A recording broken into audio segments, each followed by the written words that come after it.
네, 2022년부터 시작해서 세계에서 큰 전쟁들이 터지고 지금 국내 시국도 매우 불안해서 정신이 하나도 없죠.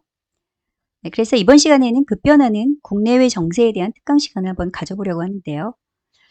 요한계시록 6장에 보시면 마지막 때에 유명한 네 마리 말들과 말탄자들에 대한 환상 예언이 등장하죠. 그동안의 계시록에 대해서 계속 공부해 보신 성도들이라면 이제는 각각의 말들과 그 탄자들이 각각 무엇을 상징하는지 잘 기억하고 계시리라고 생각되는데요.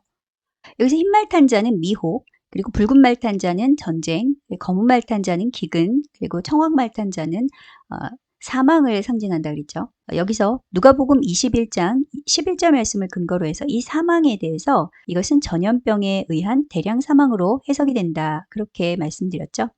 기억나시나요? 자, 그중에서도 이 미혹하면 이제는 여러분들 머릿속에 이 배도라는 단어가 함께 떠오르실 텐데요. 미혹이 왜 배도와 같은 뜻이 됐을까요? 배도가 뭐죠? 믿음을 저버리고 배신하는 거죠. 예수님만이 구원을 받을 수 있는 유일한 길이라고 믿었는데 그게 아니라 구원에 이르는 다른 길도 있다. 쉽게 말해서 나를 죄와 사망의 권세에서 구해줄 수 있는 다른 무언가가 있다라고 믿고 그것을 붙잡는다면 그것이 바로 배도인데 실제로 그것은 진짜가 아니고 나를 구원할 어떤 힘도 없기 때문에 나를 속이는 것, 즉 미혹이란 말이죠. 그래서 이 미혹과 배도가 같은 뜻으로 받아들여지게 됐다. 이해 가시나요? 그래서 그 대표적인 미혹의 사례가 기독교의 가장 큰 종파인 카톨릭에서 계속 보이고 있는 이 종교 통합 행보였는데요. 작년 연말이죠. 12월 18일에 교황청은 또 한 번 우리를 놀라게 하는 이 충격적인 행보를 보였는데 바로 이 동성 커플에 대한 축복을 공식 승인한 것이었죠. 이것은 1300년 카톨릭 역사상 전무후무한 파격적인 입장 변천이라고 할 수 있는데요. 카톨릭 내에서도 아프리카 주교들과 같은 보수주의파들은 이것은 성경과 카톨릭의 가르침에 모순된다며 반발하고 있어서 교황청이 진화에 나선 상황이라고 합니다. 기독교 국가지만 미국은 2003년 매사추세츠주 법원이 동성 결혼을 합헌으로 판결한 이래 약 17개 주에서 이미 합헌 상태를 유지하고 있는데요. 한국도 2023년 2월 21일에 남자 동성 커플 배우자가 건보공단을 상대로 낸 보험료 부과 처분 취소 항소심 소송에서 1심 판결을 깨고 승소하게 됨으로써 사실상 법원이 동성 결혼을 합법화한 상태가 되었죠. 2023년 6월에는 미국에서 동성 결혼을 반대한 감리교 한인 목사들이 교단에 의해서 해고되고 이에 교인들은 교단을 상대로 해서 소송으로 맞서는 사태도 발생한 상황입니다. 캘리포니아주는 그야말로 영적 전쟁의 격전지라고 할 수 있는데요. 급진 좌파 의원들이 변태적 성교육이 가능한 악법을 추진하자 기독교인 학부모들이 들고 일어나서 악법 반대 운동을 치열하게 펼치고 있는 상황인데요. 이처럼 마지막 때는 이러한 미혹들에 맞서서 성도들이 두 가지 중 하나의 길을 선택해야 할 것 같습니다. 이러한 미혹과 배도의 압박을 피해서 다른 동네로 거처를 옮기든지 아니면 남아서 끝까지 악법들과 싸우는 것이죠.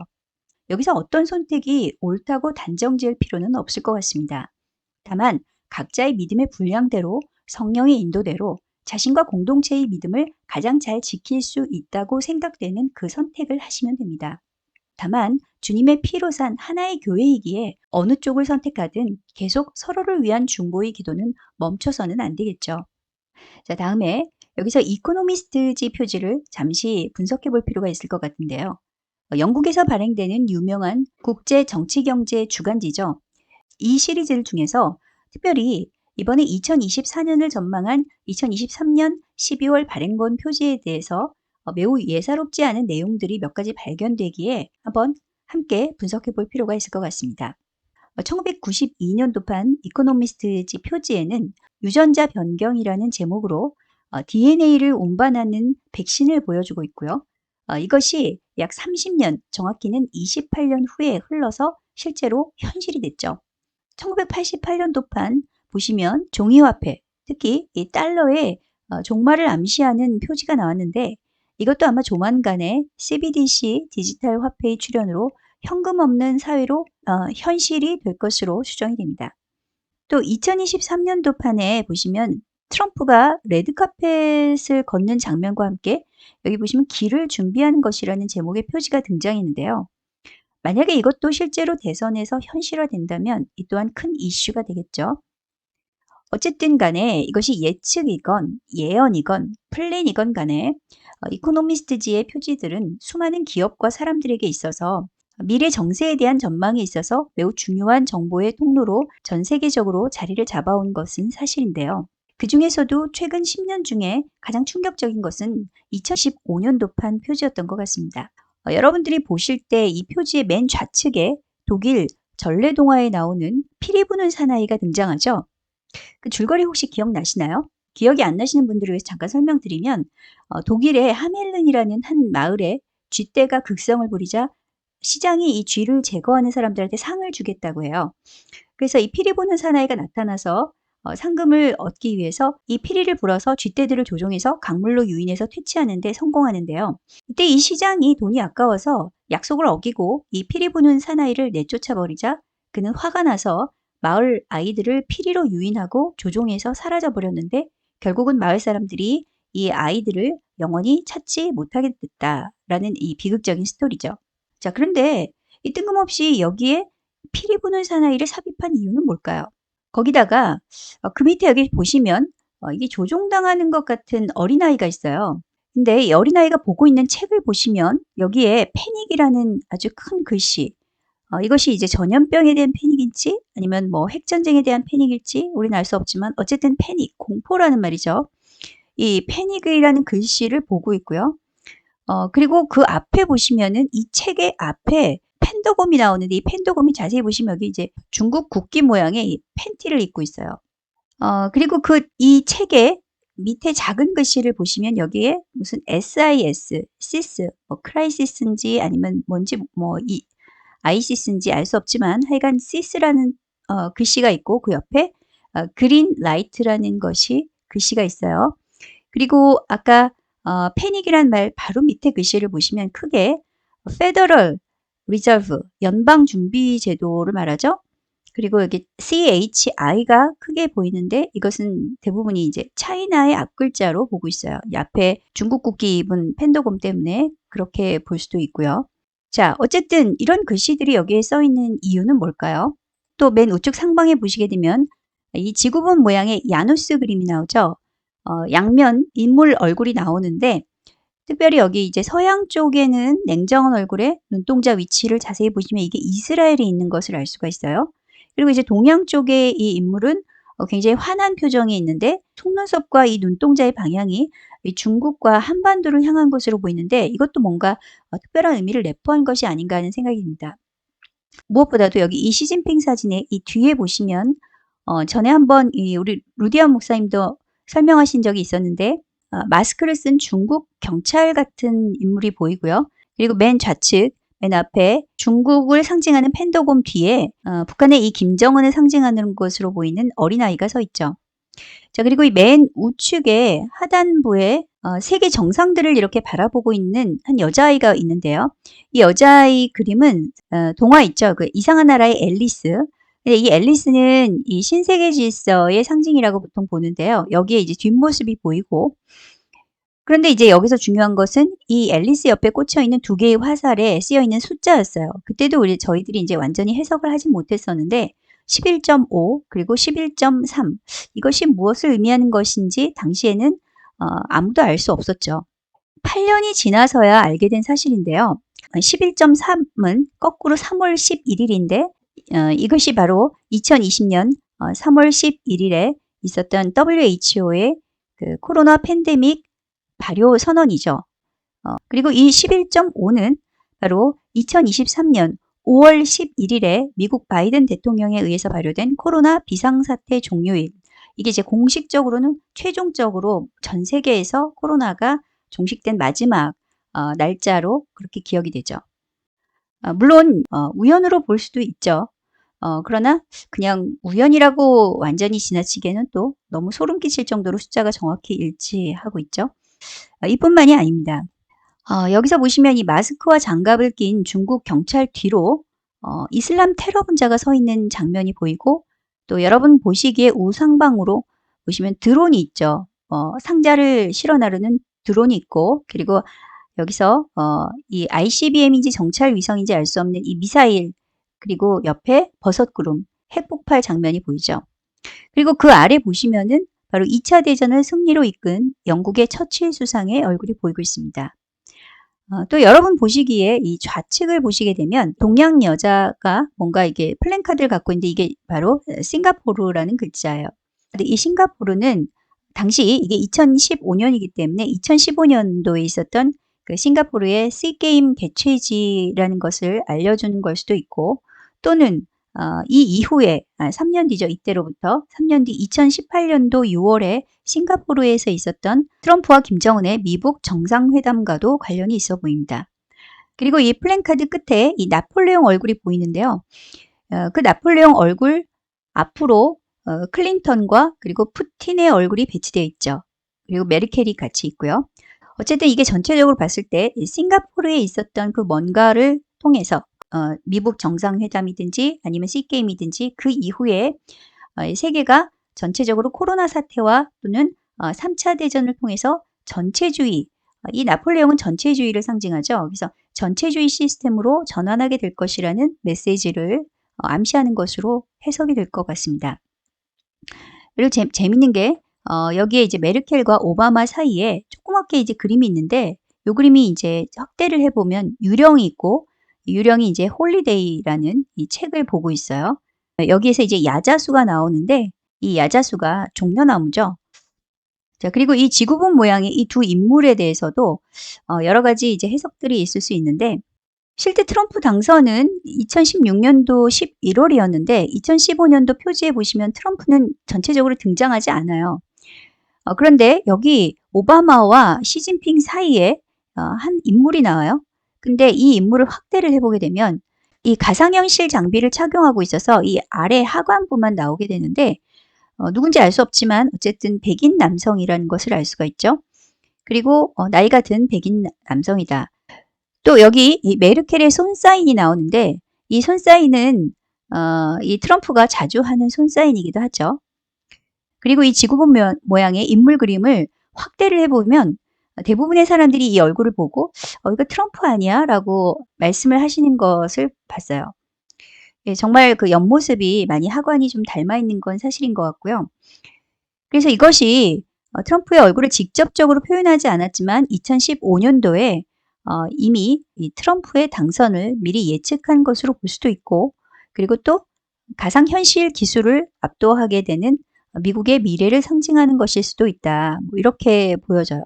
자, 그러면 이게 앞쪽에 있는 인물이 트럼프라면 그 뒤쪽에 있는 인물의 모양은 동양 쪽에 있었던 이 환한 인물은 누구를 상징할까?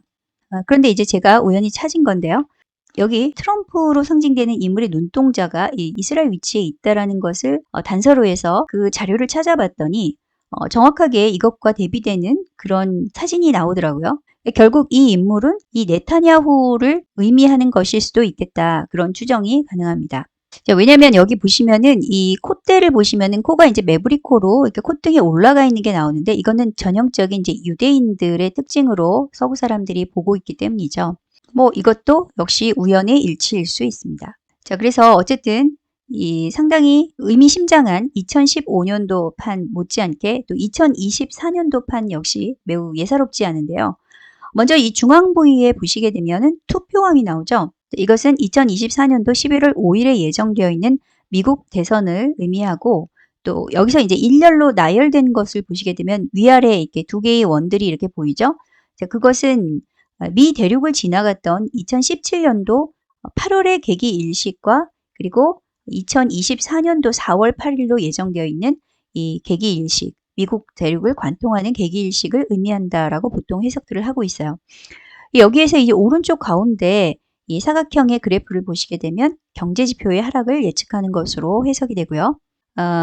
먼저 아래쪽에 여기 3분의 1에 해당하는 파트를 먼저 보시면, 이것은 이제 미중 간의 기후 제한과 그리고 친환경 녹색 에너지차, 전기차를 말하죠. 전기차를 위한 반영구적인 2차 전지 사이에 이 개발 경쟁을 의미한다고 볼 수 있습니다. 밑에 4개의 박스 안에 보시게 되면 이렇게 그 뭔가 이제 원소 같은 소재들 같은 게 나오는데요. 이것이 바로 이제 망간, 구리, 리튬, 니켈들을 말하는 걸로 보는데 왜냐하면 그것들의 이 주된 생산지 나라들에 대한 지도가 나오기 때문이죠.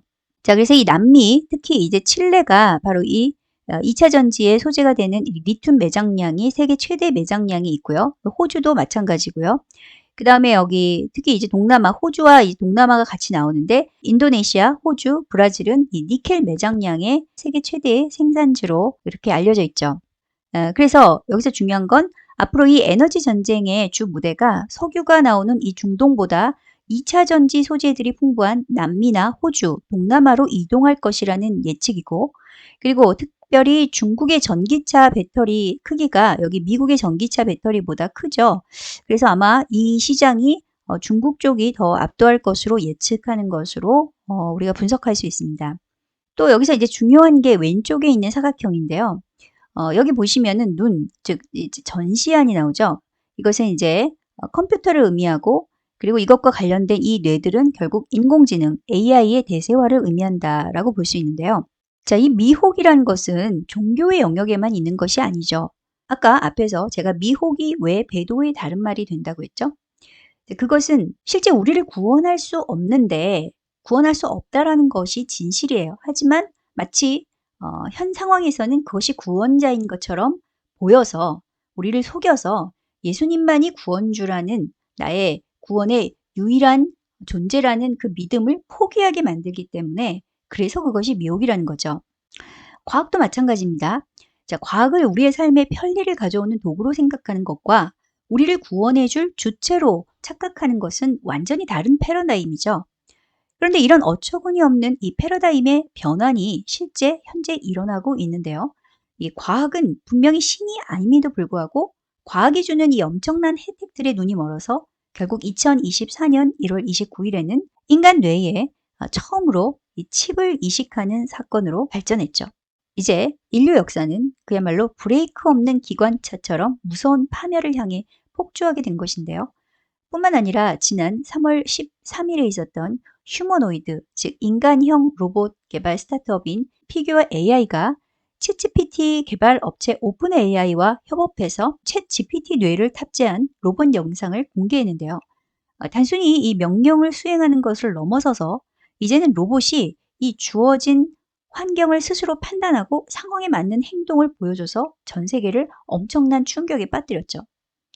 여기서 사람이 로봇에게 먹을 걸 달라니까 테이블에 있는 여러 가지 물건들 중에서 유일하게 먹을 수 있는 것이 사과라고 스스로 판단하고 그래서 사과를 스스로 골라서 주고 그리고 쓰레기도 정리하고 마지막에는 나 너무 잘했어 하면서 자기 스스로를 잘했다고 뿌듯해하는 모습이 나오는데 이 인간과 전혀 다를 게 없었던 거죠. 근데 또 여기서 왜 하필이면 또 사과할까요? 자, 2007년도에 미래학자 코르데이오 박사는 늙지 않고 죽지 않는 신인류의 시대가 온다라고 했는데 2020년도가 되면 텔레키네시스, 즉 생각만으로 의사소통이 가능해진다라고 했죠. 아까 2024년도 1월에 일론 머스크가 출시한 이 칩 이름이 바로 생각만으로 기계의 제어가 가능하다고 해서 텔레파시였어요. 또 2023년도 1월에는 이미 이 쌍둥이 쥐 실험을 통해서 노화를 늦추는 정도가 아니라 아예 역노화, 시간을 거슬려서 젊어지게 하는 노화 정복 실험이 성공을 했어요. 저는 이 실험을 보고 굉장히 충격을 받았는데요. 이 DNA 돌연 변이를 고쳐주는 이 단백질을 이용해서 털이 휘어지고 눈이 먼 이 늙은 쥐를 아예 다시 검은 털과 회복된 시력의 젊은 쥐로 변하게 하는 것이 가능하다는 것을 입증한 거죠. 자, 이렇게 되면 우리가 오래 사는 그것을 넘어서서 오랫동안 젊음을 유지하면서 살 수 있다는 것인데요. 물론 젊어지는 건 좋지만 그러면 또 그만큼 악인들은 더 많은 악을 행할 수 있겠죠. 점점 더 세상이 무서워진다는 말이에요. 자, 아무튼 여기서 이 동화나 영화에서나 보던 그런 일이 뭐 예를 들어서 어떤 마녀가 어떤 약을 먹고 젊은 처녀가 되는 이런 동화나 영화에서 보던 일이 정말 현실에서도 일어날 날이 이제는 머지않은 것 같습니다. 자, 그리고 이 생체에 들어가서 스스로 치료하는 이 나노 로봇의 이 발전 속도도 어마어마한데요. 정말 이렇게 되면은 엄청난 미래가 도래할 수 있겠죠. 여기에다가 돈, 즉 화폐의 변화 속도도 마찬가지로 엄청나다고 할 수 있는데요. 자, 2024년 3월에 미국 파월 연준 의장은 디지털 화폐는 현실성이 없다라면서 선을 그었어요. 하지만 그럼에도 불구하고 실제 현실 세계에서는 이 디지털 화폐로 현금 없는 사회를 현실화하려는 노력들이 끊임없이 계속되고 있습니다. 챗 GPT의 아버지라고 불리는 이 샘 알트만의 다음 목표도 다르지 않은데요. 전 세계 모든 사람들은 이게 지문처럼 각자 다른 홍채를 가지고 있어요. 바로 그 점을 활용해서 작년부터 이슈화된 게 이제 홍채 인식 월드코인이죠. 자, 이 열풍이 전 세계를 강타하기 시작했는데, 자, 하지만 이 개인정보에 대해서 아직 제대로 된 보안 시스템이 확보되지 않은 상태에서 홍채를 인식하면 이렇게 80만 원에서 90만 원까지 큰 돈을 준다고 하니까 정말 너도 나도 홍채를 인식하는 그런 기이한 현상들이 사회에서 벌어졌죠. 굉장히 이제 우려스러운 상황인데요. 이 사람들은 AI의 발전이 가져오게 될 그 미래는 모든 사람들이 가난과 노동에서 해방이 되고 생각과 여가를 즐기기만 함으로써도 이 코인이 쌓여서 생활의 모든 필요들을 채워서 모든 인간이 가장 행복한 시대가 열릴 것이라는 그 헛된 희망에 부풀어 있어요. 한마디로 과학을 구세주로 믿고 있는 것이죠. 실제로 미국에는 AI를 신으로 믿는 인공지능 교회가 있어요.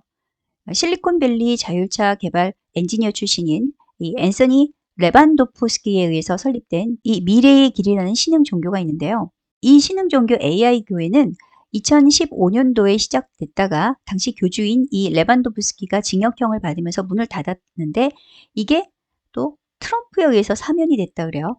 왜 그랬을까요? 어쨌든 이 AI 교주의 말은 당시 인공지능을 기반으로 해서 신격을 실현하고 이를 수용하고 숭배해야 된다. 왜냐하면 이 AI가 나중에는 인간보다 10억 배 더 똑똑해지기 때문에 사실상 신이 될 거다. 뭐 이런 주장이에요. 이 허무맹랑한 주장이 아니고요. 이 말은 사실 2005년도에 발간된 MIT 출신 미래학자 레이먼드 레이 커즈와일이라는 사람이 있어요. 이 사람이 쓴 책 이름이 특이점이 온다라는 책인데 이게 굉장히 이제 빅 이슈가 됐던 책이에요. 근데 여기에서도 언급되는 매우 유명한 말이었죠. 이 커즈와일은 이미 오래전부터 기술이 인간을 추월하는 그 특이점의 시간, 싱귤레리티라고 하는데 이 특이점이 도래할 것을 예고해서 세계의 주목을 받았어요. 자, 그는 AI가 거의 인간과 동등한 수준이 되는 그 순간을 예를 들면 이제 인간이 치르는 그 자격 시험들 있잖아요. 그 모든 자격 시험들에서 인간과 동등한 레벨이 되는 시간대를 놀라지 마세요. 2029년으로 예고를 했어요. 앞으로 한 4년? 뭐 그 정도 4년도 안 남았죠. 근데 더 놀라운 건 2045년, 그러니까 지금으로부터 한 20년 후에는 인공지능 AI가 인간 지능보다 10억 배가 높아진다. 아까 그 AI 교주가 얘기했죠. 여기서 근거한 얘기라 그랬어요. 그래서 10억 배 높아져서 인간을 아예 추월하는 특이점이 오게 될 것이다 라고 예측을 했어요. 자, 이 말 때문에 유명해진 건데요. 한마디로 AI가 신이 되는 시점이 온다라는 말이죠. 예, 이때가 되면 인간과 AI 사이의 격차는 거의 사람과 개구리 사이의 격차처럼 벌어진다고 생각을 했어요. 자, 그래서 이 예측을 근거로 아까 말씀드린 것처럼 AI를 신으로 미리부터 믿게 되는 종교가 생긴 건데 이 사람이 한 8가지 예측을 했어요. 그 중에서 살펴보면 2030년도가 되면 나노봇이 뇌에 이식된다고 봤고요. 그리고 나노봇이 근본적인 생명 연장을 가져올 걸로 봤어요. 그리고 죽은 자의 기억을 이제 DNA 샘플링, 바이오하고 결합을 해서 AI로 부활시킨다. 즉, 이때부터는 뭐죠? 이제 영생의 시점으로 보는 거죠. 그리고 2045년도에 특이점이 온 다음부터는 사람의 마음을 기계에 다 업로드를 할 수 있고 그래서 사람은 누구든지 가상의 육체를 갖게 될 것이다. 이제 이것이 결국 말하는 불멸 프로젝트, 영생 프로젝트인데요. 그래서 자기도 그때까지 살아있기 위해서 악착같이 노력을 한다 그래요. 자, 이 레이커즈 와일은 이미 1990년대에 2009년도에 있을 이 스마트폰의 대중화, 그리고 2020년도에 있을 증강현실, 그리고 2030년도에 있게 되는 가상현실의 대중화. 사실 이 대부분이 거의 86%가 다 이 사람이 예측한 것이 현실화됐다 그래요.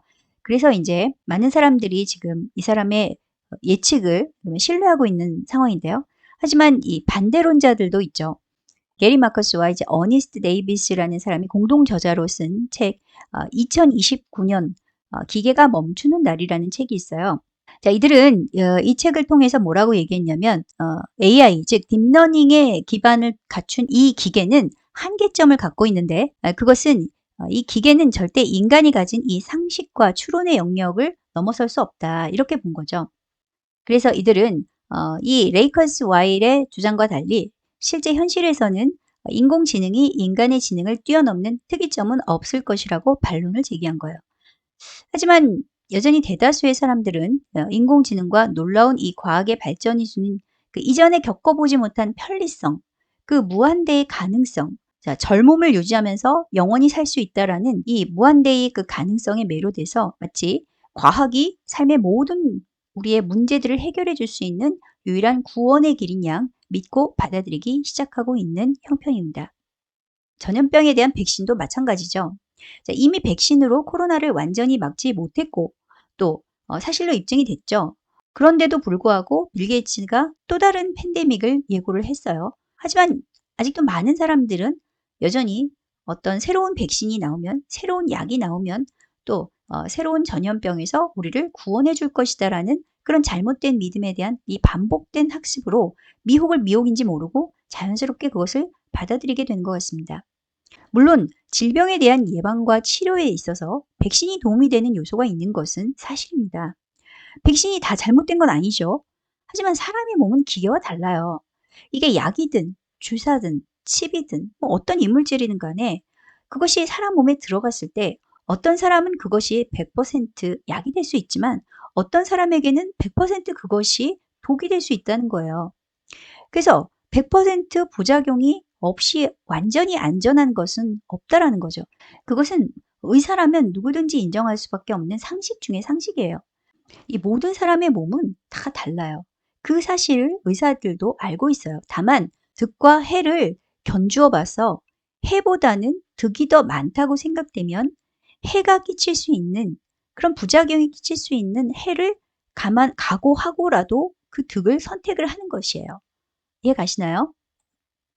자, 수년간의 수많은 사람들에게 행한 이 임상 실험을 통해서 일반적인 통계상 대체로 안전성이 입증되고 확보된 상태일 때 이 정말 신중하게 꼭 필요한 경우에만 처방될 수 있는 것이 바로 우리 몸 안에 들어가는 이 검증된 약이나 주사, 뭐 실, 기계 이런 이물질들인데 그렇기 때문에 이 의료의 영역에 한해서는 뭐 경제의 영역보다 더 중요한 것이 사실 선택의 자유가 보장되어야 한다는 것입니다.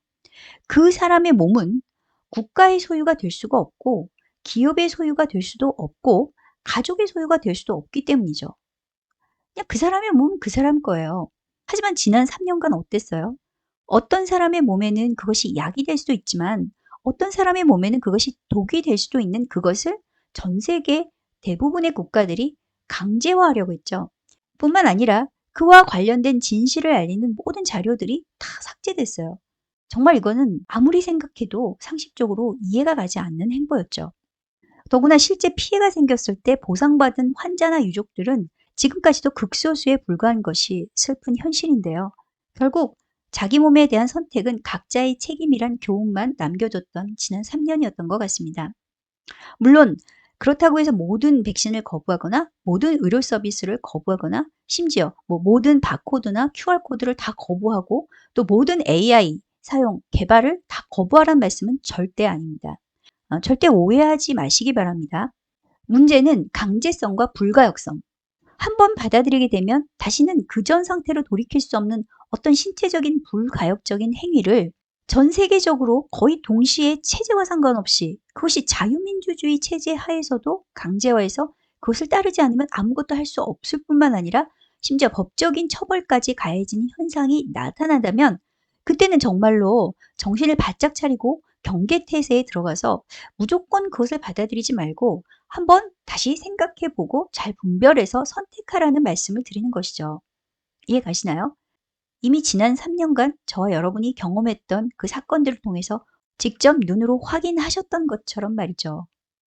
여기 앞에서 제가 설명하지 않았지만 더 놀라운 것들이 하나 나오는데요. 자, 이거는 여러분들이 어느 자료에서도 나오지 않는 해석들이에요. 제가 최근에 이 사실을 발견하고 굉장히 충격을 먹었던 사실이에요. 자, 여기 자세히 보시면 아까 말씀드린 이 피리 부는 사나이가 있어요. 근데 이 피리 부는 사나이 밑에 확대를 보면 니모 물고기가 있어요. 아시죠? 이거 니모를 찾아서 그 니모예요. 그리고 여기 드론을 한번 확대를 해보시면 이 화살표 이 아이콘은 여러분들 잘 아시는 아마존 아이콘이죠. 그리고 북스라고 보여요. 그래서 뭔가 이 아마존과 관련된, 그리고 아마존이 원래 책 팔던 데니까 뭐 그렇게만 우리가 단순히 생각할 수 있죠. 근데 여기에도 아까 봤던 이 패닉이나 11.5, 11.3의 이 숫자에 담겨 있었던 그런 어젠다, 그들의 계획, 이런 것처럼 여기도 뭔가 있을 것 같다는 생각이 들어서 저도 좀 자세히 찾아봤는데요. 자, 여기 보시면 참 놀라운 게 있어요. 최근에 엔비디아라는 그룹이 AI 칩 회사인데, 이 엔비디아라는 그룹이 엄청난 속도로 빠르게 성장하면서 이제는 거의 테슬라하고 맞먹거나 아니면 테슬라를 앞지르는 그 정도 수준까지 갈 수도 있다라는 그런 예측이 나오는 그런 회사예요. 자, 근데 이 엔비디아가 이 생성형 AI로 컴퓨터 기반에서 신약 개발을 주도를 하기 시작했는데요. 이게 이제 작년도 3월에 나온 회사 이름이 바이오네모라고 해서 이게 니모 물고기랑 똑같은 그 니모예요. 그러니까 이 AI 칩 회사가 바이오 쪽에 뛰어들었다 그 말인데, 그런데 이 바이오네모 회사가 이 같이 협업한 회사 이름이 바로 AWS, 아마존 웹 서비스 회사예요. 자, 이들이 서로 손을 잡으면서 신약 개발을 위한 생성형 AI 활성화를 지원하고 있고, 그 빅파마 그룹들, 모든 이제 제약회사들이 여기에 지금 같이 협력하면서 뛰어들고 있는 그런 상황이 된 거죠. 이것이 이제 여러분들이 혹시 아시는 분들은 아시겠지만 최근에 그 엔비디아의 주가 상승을 폭등을 이끌었던 그 요인 중에 하나였어요. 자, 그런데 여기를 자세히 보세요. 이 북이라고 했었을 때 저는 처음에 이게 OO, 영어 스펠링 O가 두 개인 줄 알았는데 자세히 봤더니 그게 아니라 이것이 둘 다, 이것도 AWS 그 아마존이 아니라 이것이 뭐예요? 무한대, 불멸을 상징하는 그 아이콘. 메타에서도 나오죠? 예, 이거예요.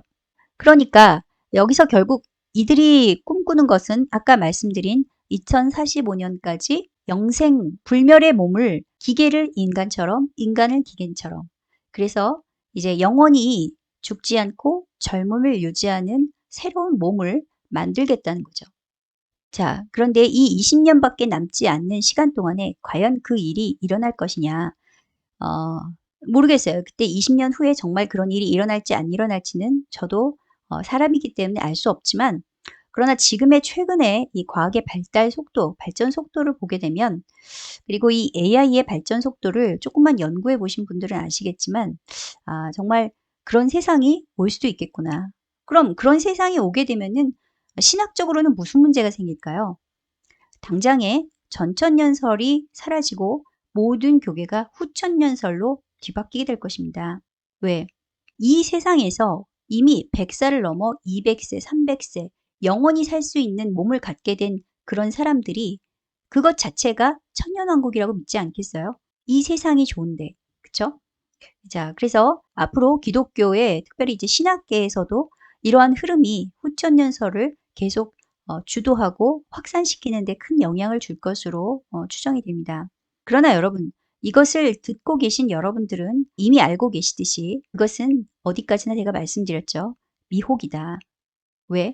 이것이 아무리 발달하더라도 절대로 해결할 수 없는 딱 한 가지가 있어요. 그것이 뭐죠? 바로 죄입니다. 죄 문제를 해결할 수 없어요. 그리고 사망이죠. 영생불멸을 가지고 이렇게 인간이 도전을 하고 있지만, 그러나 여러분들을 복제를 해도, 그리고 여러분들의 기억을 다운로드해도 그 다운로드하고 복제한 그것이 여러분들은 아니기 때문이죠. 너무 심플한 거 아닌가요? 우리가 여기에서 카피를 해서 어떤 파일을 A에서 B로 카피를 해요. 그러면 카피를 해도 거기에 무엇이 반드시 존재하죠? 원본이 존재하죠. 그럼 원본과 카피본은 같나요? 다르죠. 마찬가지예요. 어떤 일이 있어도 이러한 것들은 죄와 사망의 문제를 해결할 수 없고, 죄와 사망의 문제를 해결할 수 있는 유일한 분은 누구다?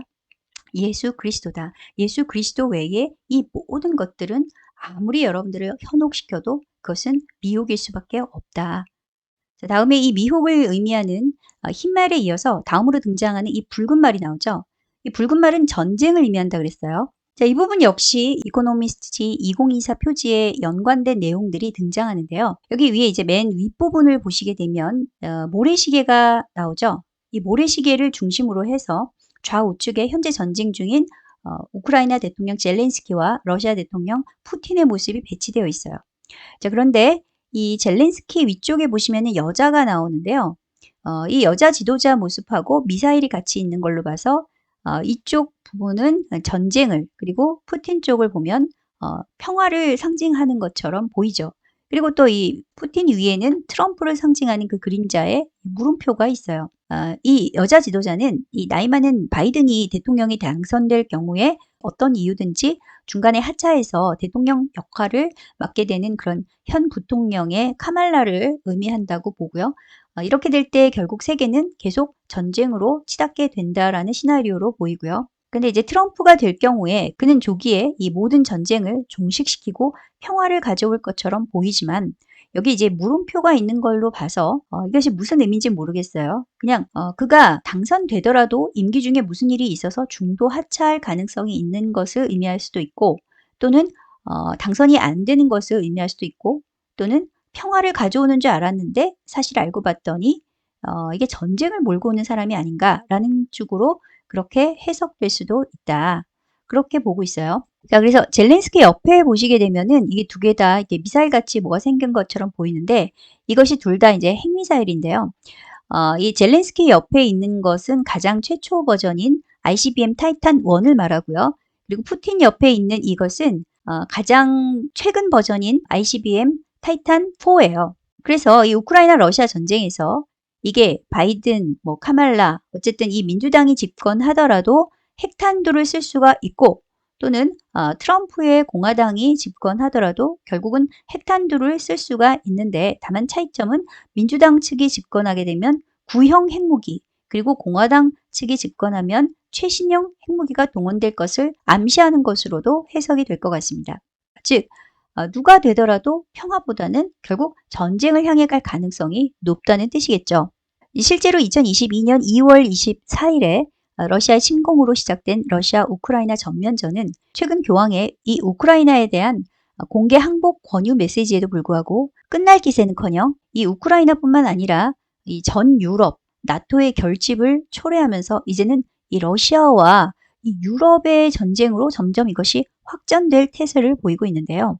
이 월등한 전세로 이미 승기를 잡았던 러시아이지만 이 발트해를 뺏긴 푸틴은 서방이 파병할 경우에는 나토와 핵전쟁도 불사하겠다는 협박을 하고, 이 엎친 데 덮친 격으로 미국에서는 이 바이든과 재대결이 확실해진 트럼프가 나토의 방위비를 미국이 원하는 만큼 분담하지 않으면 러시아가 원하는 대로, 즉 유럽을 마음대로 침공해도 상관하지 않겠다는 어처구니 없는 협박으로 유럽 전역의 국가들은 그야말로 안팎으로 역대 최대의 안보 위기에 몰린 상태입니다. 자, 그러면 이 세계 최대의 군사 강국인 미국은 과연 가장 안전하고 평화로운 나라일까요? 물론 최근 들어서 미국 본토에 대한 북한과 러시아 등 외국의 공격 협박들도 문제가 되는 것은 사실이지만, 더 큰 문제는 사실 2024년도 새해 벽두부터 이 내전의 징조들이 서서히 가시화되고 있다는 것입니다. 미국은 연방국가죠. 그래서 이 연방의 방향과 각 주의 방향이 협의점을 찾지 못하면 언제든지 일부 주들이 연방을 탈퇴해서 국가, 독립국가로 분리될 수 있는 구조예요. 근데 현재 이 연방의 정책에 가장 반발을 가지고 있는 주는 텍사스주인데요. 멕시코와 가장 많은 국경을 맞대고 있는데 여기에 난민들이 막 쏟아져서 유입을 하는데 연방에서는 그것을 제대로 막지를 않는 거죠. 그러니까 계속 불만을 갖게 되는 건데, 이 텍사스주가 난민들의 유입을 막기 위해서 설치한 철조망이 있는데 이 철조망을 연방 대법원이 절단하도록 허용을 했어요. 그러니까 이때 이제 연방군과 주 방위군, 텍사스 주 방위군이 미국 국경을 놓고 대치하는 사상 초유의 상황이 벌어진 거죠. 뭐 예를 들면 우리나라 같으면 대한민국 전체 그 군인과 그 다음에 뭐 포항시에 그 맡고 있는 시의 그 군인들 사이에 대치 상황이 벌어졌다, 뭐 이런 말인데요. 그런데 이렇게 심각한 뉴스가 일반 뉴스에서는 거의 보도되지 않았어요, 당시에. 하지만 사실 이 대선 이후의 결과에 따라서 어쩌면 이것이 진짜 내전으로 치달을 수도 있을 만큼 미국에서는 매우 심각한 문제로 보고 있습니다. 언제든 터질 수 있는 화약고 같은 상태라고 할 수 있는데요. 물론 그것은 최악의 상황일 테지만 미국이 내전으로 가게 되면 한국의 안보는 그만큼 더 위태로워질 수밖에 없다는 점에서 저와 여러분은 이 미국의 안정을 위해서 기도할 수밖에 없죠. 왜냐하면 한반도의 안보 문제는 대한민국 혼자 잘한다고 해결될 수 있는 게 전혀 아니기 때문입니다. 지난 2023년도 10월에 터진 이스라엘 하마스 전쟁 역시 마찬가지였는데요. 전쟁이 단기간에 끝나기는커녕 이것이 장기화되고 오히려 점점 더 확장돼서 실제로 제5차 중동전쟁으로 확산될 것이 거의 확실시되어가는 국면으로 접어들었고요. 무엇보다 이스라엘을 기습한 하마스 대원들의 모든 침공 기술과 전략 무기들의 상당수가 북한으로부터 유입된 것이 공식적으로 확인된 이후에 이스라엘과 서방이 어떤 식으로든 북한 정권을 계속 유지시킬 수 없는 국면으로 지속시킬 수 없는 국면으로 치닫고 있는 중이라고 할 수 있죠. 심각한 건 이 탈북자 출신 군사 전문가들의 견해를 따르면 하마스의 이스라엘 침공은 북한의 남침 전초전이라는 건데요. 그 증거들로 실제 존재하는 수많은 땅굴들과 하마스에 제공된 이 수만 개의 북한 무기, 미사일들, 그리고 하마스의 이스라엘 침공 이후에 북한이 팔레스타인에 축전을 보낸 사건을 예로 들 수 있습니다. 미 국무장관 역시 이 이스라엘 사태가 북한의 행동에 잘못된 영향을 줄 수 있다면서 이 북한의 위협에 대한 심각한 우려를 표명했는데요. 이 말은 한마디로 하마스식으로 북한이 남한을 기습할 수 있다, 기습 도발할 수 있다라는 경고입니다. 작년 7월 22일 미 합참 의장 마크 밀리도 한반도를 세계에서 항상 높은 즉시 대응 태세를 유지해야 하는 곳 중에 하나로 상황에 따라 며칠 안에 전쟁 상태에 빠질 가능성이 있는 지역이라고 경고했어요. 그러면서 동시에 북한이 선택하면 미국 본토를 사정권에 두고 공격할 가능성이 있다라고 밝혔죠. 그래도 한국은 세계 최강대국인 미국의 동맹국인데 설령 북한이 도발한다고 해서 미국이 가만히 있을 리가 있나 하고 이 미국에서 나오는 이런 경고들을 엄살이나 과장쯤으로 가볍게 받아들이는 사람들이 있는 것 같은데요. 물론 그럴 수도 있어요. 하지만 실제 상황은 그 희망적인 기대와 다르게 흘러간다면 어떻게 될까요? 2024년도 새해 벽두부터 대한민국 지성인 그룹을 충격에 빠뜨렸던 책이 하나 나왔는데요. 그 제목이 우리는 미국을 모른다였습니다. 이 책은 미 정보 산하 방송국 펜타곤 출입 기자였던 김동현 씨에 의해서 800편이 넘는 취재 기자와 200명이 넘는 전현직 관리 인터뷰, 그리고 정부와 싱크탱크의 이 각종 보고서, 극비 문서 등을 통해서 달라진 미국의 이 본심을 파헤치고 있는데요. 한마디로 말하면 미국의 셈법이 바뀌었으니까 그 사실을 직시하라 이런 말이에요. 무슨 말이냐? 동맹이든 우방이든 이제 미국은 더 이상 세계를 위한 경찰 역할을 공짜로 해줄 수 없다. 그럴 여력이 없다라는 건데요. 이 미국의 혈맹이라는 우리나라도 예외가 아니겠죠. 단순히 이 자유민주주의를 수호하는 이념적 동질성만 가지고 공정한 부담 분담 없이 그 안보를 미국에 무임승차하려는 시도에 대해서 미국은 더 이상 용납하지 않을 것이며 따라서 한국은 신냉전 패권 경쟁 시대에 이 바뀐 세계 경영의 새로운 패러다임을 이해하고 발빠르게 대처하는 전략이 필요하다는 것입니다. 일예로 펜타곤 관리들이요. 이 한국이 미국과 중국 사이에 중립 스탠스를 취하려는 것에 대해서 그것은 중립이 아니고 적대다 이렇게 동일시했다는 거죠. 미국을 향한 적대로 본다는 거예요. 그러니까 정말로 미국을 혈맹으로 생각한다면 미국의 적국인 중국에 대해서 이게 애매하게 양다리 걸치지 말고 확실하게 미국 편에 서서 미국이 원하는 것, 즉 합당한 만큼의 충분한 방위비를 미국에 지급하고 그리고 인도 태평양 일대에서 중국과 러시아를 막아서는 최전선 방어기지 역할을 해달라는 것이 바로 미국의 본심이라는 것입니다. 트럼프가 집권 당시에 주한미군에 대해서 방위비 인상을 요구하면서 한때 주한미군 철수를 지속적으로 주장했던 일이나 이 바이든이 싸울 의지가 없는 아프간을 위해서 더 이상 자국의 군인들을 희생시킬 수 없다면서 미국의 국익을 위해서 미군을 철수한 것이나 결국은 이 두 가지가 다 같은 패러다임에서 진행되고 있는 바뀐 미국의 세계 경영 전략의 일환이라고 할 수 있는 것이죠.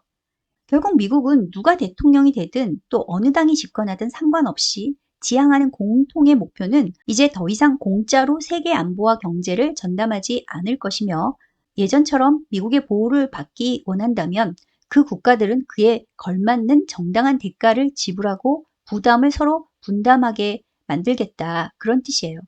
이제 우리 국민들도 이 바뀐 냉혹한 국제 현실을 하루빨리 정확히 인식해야 하는 것이 필요한 때로 보입니다.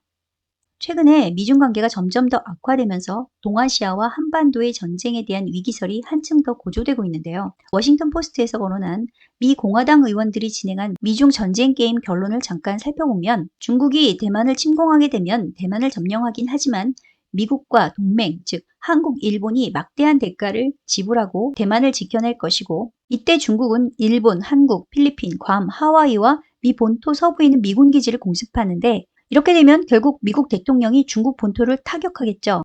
그래서 최악의 3차 세계 핵전쟁 결말로 이어지게 된다라는 시나리오입니다. 또 다른 시나리오에서는 이 중국이 타이완을 공격하게 되면 4개의 전쟁이 동시에 발발한다는 건데요. 이것은 무슨 말이냐면 중국이 대만을 공격할 경우에 2차로 한국과 북한의 전쟁이 벌어지고 3차로는 베트남, 필리핀 등의 이 남중국해의 국가들과 중국 사이에 전쟁이 벌어진다는 거죠. 그리고 4차로 인도와 중국 사이에 국경 전쟁이 벌어져서 결국은 동북아, 동남아 전체로 이 전쟁이 확산돼서 중국은 최악의 사태를 맞이하게 된다라는 시나리오입니다. 세 번째 또 다른 시나리오가 있는데요. 이 중국 전문가인 이철 작가는 이미 시작된 전쟁이라는 책에서 중국이 대만을 치기 전에 북한을 이용해서 먼저 남한을 공격하게 할 것인데 그렇게 되면 한국과 미국이 북한에 반격을 하게 되겠죠. 그 사이에 중국이 함대를 내세워서 타이완을 침공한다는 거예요. 즉 한반도 전쟁이 먼저 일어나게 하고 그 틈에 중국이 대만을 점령하고 그렇게 되면 이제 나토 국가들이 참전하게 되겠죠. 그리고 그 다음에 러시아나 이란, 파키스탄까지 참전하게 돼서 결국 세계 3차 대전으로 확전된다라는 그 예측 시나리오입니다. 근데 이 세 가지 시나리오 중에서 사실 가장 가능성이 있는 시나리오로 보는 것이 아마 이 세 번째 시나리오 같아요. 그래서 이 군사 전문가들의 견해는 대략 그 전쟁의 시기를 2025년에서 2028년 사이로 예측하고 있는데요. 실제로 작년부터 북한 김정은의 입에서 유난히도 이 전쟁에 대한 언급 빈도수가 늘었죠.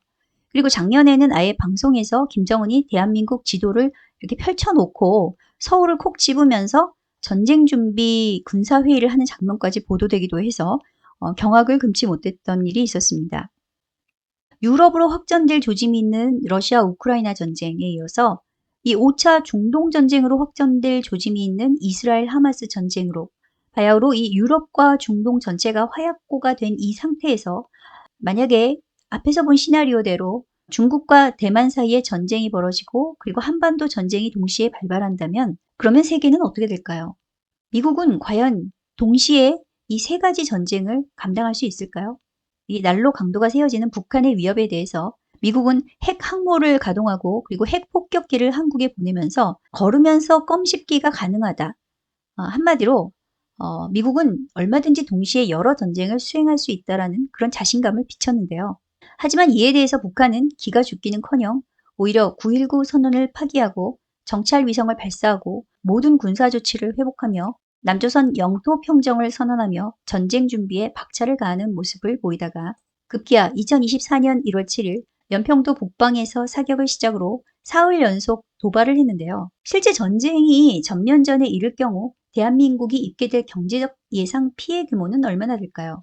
2017년도에 머니투데이의 보도자료에 따르면 그 규모는 대략 국내 총생산 GDP의 반토막 50%로 감소할 것으로 예상한다고 합니다. 2022년도에 골드만삭스에서 나온 2075년도 국제전망 보고서에 따르면 현재 세계 12위권에 위치해 있었던 한국의 GDP 경제 순위가 저출산 그리고 고령화 문제를 계속해서 해결하지 않는다면 2050년, 2075년도 이후에는 인도네시아나 이런 멕시코보다도 GDP가 낮아서 아예 그때는 15위권 밖으로 완전히 밀려날 것으로 예상하고 있는데요. 만일 그 전에 앞에서 말한 그 군사 전문가들의 예측대로 2025년에서 2028년 사이에 한반도에 전쟁이 난다면 이 시점이 30년 더 앞당겨진다는 말이 되는 겁니다. 새해 벽두부터 북한의 김정은은 전쟁 시에 한국을 점령해서 공화국에 편입하겠다면서 대한민국 초토화의 의지를 밝히고 있는데요. 이에 러시아는 한반도가 올해 분쟁 위험 지역이라면서 같은 편 북한을 거들어서 북한을 지지할 의사를 분명히 했죠. 자, 이에 로버트 갈로치 미 조지타운대 명예교수는 외교 안보 전문지 내셔널 인터레스트에 2024년 올해죠. 올해 핵전쟁이 일어날 수 있다는 생각을 최소한 염두에 둬야 한다라는 그 기고문을 통해서 6.25 전쟁 이후에 가장 심각한 한반도 위기 상황을 경고한 상태입니다. 이따른 국내외의 한반도 핵전쟁 경고음이 들려오는 상황에서 지난 연평도 포격 수준을 넘어선 치명적인 군사행동이 앞으로 몇 달 내에 일어날 수 있다는 전망이 나왔는데요. 그것은 반대로 말하면 극단의 전쟁 도발을 하지 않으면 안 될 만큼 북한 정권이 존립 자체가 어려운 현실에 도달했다라는 것의 반증이기도 하겠죠. 북한에서 자유민주정당이 결성되었다가 적발된 일이 있었을 만큼 체제에 대한 반발도 역대 최대치를 향해서 가고 있는 상태인데요. 이처럼 날로 높아가는 한반도 긴장 상황에 대해서 미 인도태평양 지명자 세뮤얼 파파로는 한국의 핵 우산을 제공해서 북한의 핵 확산 역량을 억제해야 한다는 주장을 강력히 펼쳤는데요. 하지만 실제 그 실현성이 얼마나 될지는 미지수입니다. 더욱이 미국의 국익을 최우선시하는 트럼프가 만약에 재집권에 성공하게 된다면 한반도 상황이 더 위험해질 수 있다는 전망들이 계속 나오고 있는데요. 그 이유는 앞서도 살펴봤던 것과 같이 중국이 대만을 침공했을 때 북한이 대규모 도발을 할 텐데 그렇게 되면 한국에 있던 주한미군은 북한을 방어하는 것이 아니라 대만을 방어하는 쪽으로 차출된다는 것이죠. 그리고 한국은 스스로 알아서 북한을 막아내야 한다는 것이 트럼프 진영의 동북아 안보 전략이라는 분석 때문입니다. 이런 상황에 좌파 우파 갈 것 없이 국내에서는 자체 핵무장에 찬성하는 여론이 무려 72%에 육박하지만 실효성이 거의 없는 이유는 이것은 미국의 동의를 얻어야 하고 유엔 제재가 불가피해져서 만일 이것이 현실화되면 당장 무역 제재 등 경제적으로 막대한 피해를 보게 되기 때문입니다. 그래서 2024년도 3월부터는 한반도 전쟁에 대한 또 다른 시나리오가 등장했는데요. 미 군사 전문지 내셔널 인터레스트에 북한 정권 위기 시 중국이 북한을 침공해서 위성국가로 만들고 이에 한미연합군과 충돌해서 미국과 중국이 한반도에서 직접 맞붙는 전쟁이 벌어질 수 있다는 가능성에 대한 기고문이 실린 것입니다. 스웨덴의 나토 가입에 대한 항의 표시로 홍해에서 이 중국과 러시아, 이란이 미국에 맞서서 모력 시위하던 날 중국은 직접 한국을 향해서도 처신을 잘하라고 압박했는데요. 이 모든 것이 실로 섬뜩한 상황이 아닐 수 없습니다. 한국 총선이 올해 4월에 그리고 대만 총통 선거가 5월에 있는 만큼 한반도와 동아시아의 긴장도가 높아져서 미군 전체 원자력 추진 항공모함 전력의 절반에 가까운 항공모함 5척이 한반도 주변 서태평양 일대에 처음 집결하게 되는데 이렇게 미 항공모함 5척 이상이 동시에 한 해역에 집결하는 건 걸프전 이후 처음 있는 일이라고 합니다.